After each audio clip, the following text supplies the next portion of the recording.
Today's guest has one of the most unique career paths we've ever featured. Chris grew up between Laval and Montreal, spent time in San Francisco, and went on to work on massive projects, from Tom Cruise's first VR film to helping build Sonder to launching a VR sport backed by LeBron James himself. Now he's focused on community with his new project, Vox Vote, and brings a powerful perspective shaped by real challenges, trauma, and resilience. Please welcome Chris, a creator, a builder, and someone driven by empathy and purpose. Chris, welcome to the show. I am beyond excited to have you here today. How are you feeling? I'm feeling good. Thanks for having me. Not as nervous as I am. You're not. We're going to be fine. We're both going to be fine. Yeah. So it's been a while. A lot has changed. A lot has happened with you for sure. Let's start with a bit about growing up. Let's take you back to your childhood years. So you're half Italian, half Portuguese. Yep. How was that growing up? My childhood was pretty amazing for that. With my grandparents, they were very close with their siblings and extended family. I was mostly raised by my Portuguese grandmother. Is it everything that you imagine? Like big family, dinners? Grandparents kind of had a lot in common in terms of those old traditional family values and stuff. So we were always at home. Christmas, you have like the cousins, the extended cousins. You're like 30-something people in a house and 10-course meals. Yeah. So you had a typical upbringing, yes. You'd say. Well, typical in terms of culture, in terms of like growing up. It's kind of like I was in a little Portugal and in a little Italy within my two families, right? Because my parents got split when I was young too, when I was 3. So my father left, my mother was sick, and that was sort of the reason why I was very close to my grandparents, you can say. Okay. But I say this because it explains why I ended up in RDP, because my father's second wife was a woman from RDP. So I spent a lot of time there. And funny enough, as not great of a household that was, it's where I met my best friends and where I got along with people the most. I give way too much context to things, but this is all to say that my first job was as a volunteer at this this thing called Journée Familiale Bénéfice that my dad and my stepmother used to do to raise money for cancer. So they used to do this little event in a park. And then I worked as at the factory, at a foam factory next to Arcadia 16, like building foam for couches. Wow. Which is super toxic. Yeah, it is. Brutal. Around the age of like 13, like I knew where I wanted to go. I knew I wanted to be a cartoonist, a writer, like someone that invents cartoons, the guy that comes up with the ideas. I knew I wanted to be that person. I was always doodling and drawing and writing and doing stuff. And in school, I was always the kid like inventing the games. Like it wasn't enough to play tag. We would play Men in Black tag, you know, so like cool. with aliens and stuff. And like one of my friends from elementary school, because my life sort of took me in different places, you make these close bonds with people and then you're separated constantly.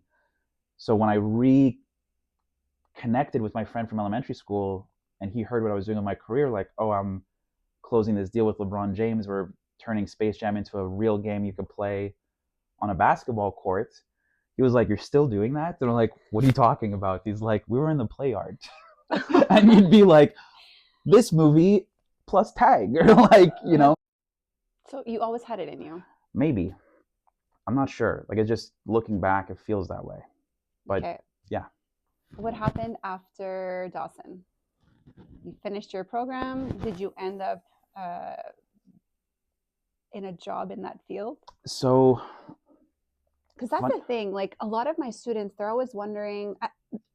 Even when I think back to when I was 16 or 17, and there's just so much pressure to answer, like, what do you want to do next? What do you want to do with your life? Like, yes, and yes. But looking back, I regret that. Why? I was an extremely purpose-driven person. You're making me think. I was an extremely purpose-driven person. I was almost addicted to my career. I was definitely addicted to my career.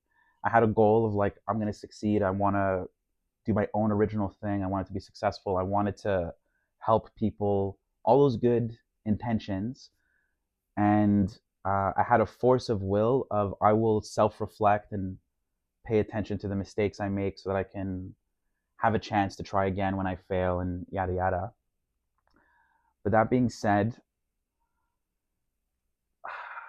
when you realize how much it takes to like accomplish what you want to accomplish, and when you realize how rigged the game is against you, and how the way to win is you need to network and meet people who understand certain rules to the game that you don't, certain strategies that you haven't thought of.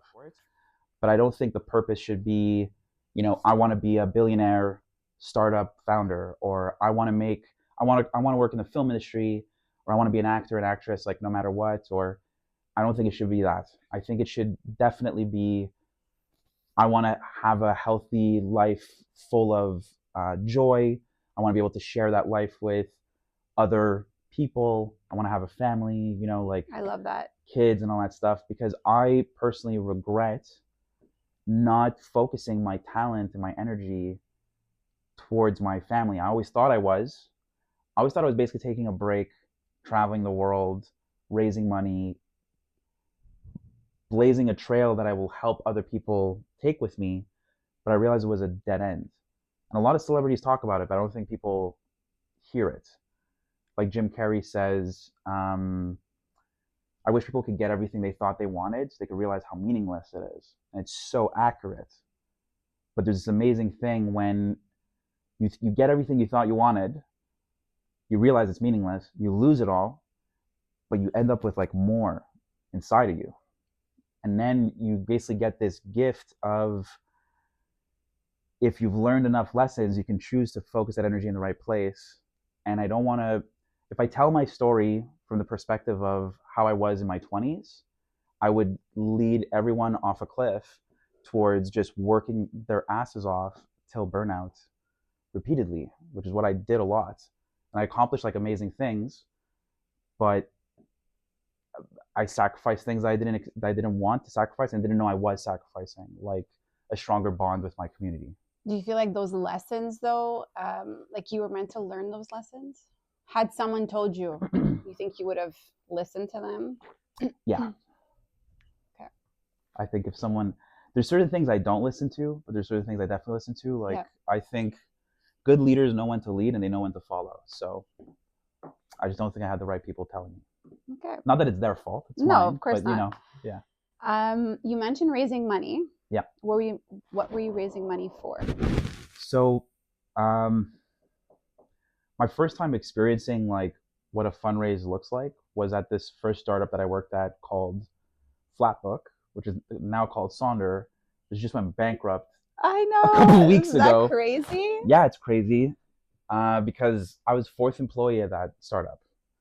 And when they started, they had a small investment here. They were pretty much in Montreal and I think a few places in Ontario. It was started by Francis Davidson. McGill students? It was one McGill student. Okay. With his friend, they had a falling out. And then he brought in this other guy, Lucas Pellin, who they were essentially co-founders at the early stages of the company. But when I was there, I was hired to handle brand and marketing, which involved growth. And I helped them expand from 1 to 35 cities. But that was a rocket ship. And basically they went on to become a $2 billion company. But I mean, they went bankrupt for a reason too, right? So it's still a very interesting thing to see, because some people walked away with, hundreds of millions of dollars and some people didn't. And, I had shares in the company too. And like my shares were worth a good amount, and then I couldn't touch them because they were in a lockout, and then it dropped and now they're worth nothing, right? So there's a lot of risk in these things. So I witnessed fundraising through them. I witnessed them raise a bridge round when the company had like over 100 employees and we had 2 months left of operation. And when I saw how that went down in the boardroom, I thought to myself, okay, like you start seeing how these things work. Right after that startup, I worked at an agency called Fifth Wall, and I helped them close multiple multi-million-dollar deals with like Hollywood film studios and the Prince of Saudi Arabia, which makes no sense. Really makes no sense. And learning it there and watching other great salesmen and other great executives and having the chance to be mentored by very successful entrepreneurs gave me the education I needed to raise my own money. And by paying my dues at Flatbook, like those co-founders ended up being my first investors. So they helped me break out of my career where I'm essentially an employee to a boss and gave me a chance. It was like a 35K investment, turned 30 into 100, came up with the idea for Arcadia by a fluke, and then put all my money towards trying to figure that out. And then I raised 300K to build my prototype for Arcadia. And then 3 million. What is Arcadia? Arcadia is a future sport. Arcadia is a new category of sports that essentially blends the best of video games with real athletics. Imagine young athletes who play video games on a soccer field wearing augmented reality headsets and competing in these like larger than life games where they are the avatar in the video game and they push through these really cool things. It's meant to be a broadcast sport. Okay. And yeah. How does that differ from real sports? Well, I've never seen a real sport where there's like lasers and dragons and stuff. Okay. What was the hardest part about building something like Arcadia? Attracting the right co-founders. You say co-founders, like that's the beginning. Yeah. It's the most important part. Okay. Yeah. Do you feel like you did? Attract the right co-founders? Yeah. I think it's different for every project. Like I have nothing bad to say about my previous co-founders. I think the people who end up with the best success are the ones that are the most humble, self-reflective, but also the most confident, like a little touch of arrogance. Like you need to have a psychotic belief in your vision. But you also need to be able to hold yourself accountable. I wasn't the right partner, so I didn't attract the right partners. As unforgiving as business can be, it's also extremely forgiving too, because every business owner has gone through hard times. It opens a few doors of like people you didn't know went through the same thing you went through, and now they're like giving you this like wisdom of like, oh, you're ready to learn this next chapter like now. So attracting the right partners, most important thing, or being the best partner yourself. Would you say that translates to your personal life as well? Because, you're saying attracting the right partner, but also in your personal life, right? Attracting the right friends, attracting the right partner in life. I feel like all of our experiences are meant to make us better people all around, right? So can you use some of that, what you learned in your professional career? Would you say that it can be applied to your personal life as well? 100%. I mean, what you're saying rings so true across so many different perspectives, whether it be my personal life at home, this new family that I'm building with my wife, my old friends, my current friends, human nature, history, like all these things. Like there are a lot of things that sadden me today and a lot of things that give me hope. Most of the hope comes from old wisdom applied today. But when you ask more specifically, did the lessons I learned in business help me in my personal life? I think the simplest answer would be to say absolutely, because I never would have had these lessons in my personal life. Because with my circles, everyone sort of had a certain way of thinking that kept us in a cage a bit.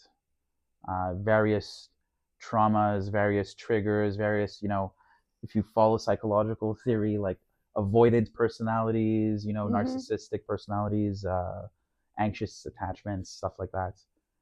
I definitely learned that I was someone that had an abandonment issue because my father left when I was 3, my mom was sick. So it gets a bit frustrating to like go through school and stuff and have people say you're never going to make it. because you have bad habits. Little do they know you're having a difficult time at home.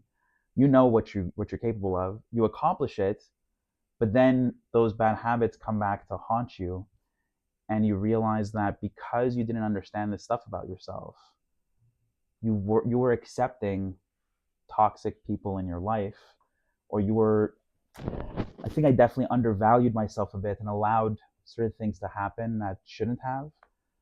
And I'm very grateful to have put myself through the ringer of building these businesses so I can see a mirror shined against myself of like these personality traits and how they could be detrimental to a business. Mm-hmm. Because those same traits can be detrimental to a family. And I think my wife and I, we definitely bond over wanting to correct that in both of ourselves, right? That's a hard thing to find in people. Like my parents don't want to talk about that, right?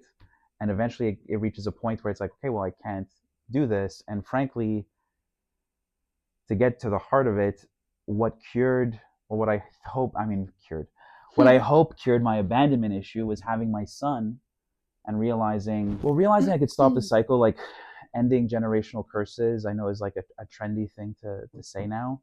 I think it's accurate. I think it's a good thing to talk about. But it's also how I'm going to be approaching my future with business in terms of being far more direct about what it means to be compatible with me to accomplish goals and to get stuff done. What standard am I going to hold myself up to along with other people? Because I'm a father and I need to make sure that my son is well provided for and that I'm not just chasing a dream, that I'm chasing a result. And that's sort of a different perspective. I wish I had my son way earlier because I would have made much better business decisions and I wouldn't have indulged certain things thinking, oh, I could fix it another 3 months, another 6 months. I would just been like, this isn't working. Peace. Like, let's work on the things that do work, you know? It's nice to think that you becoming a father is making you a better business person. Very much so, yeah.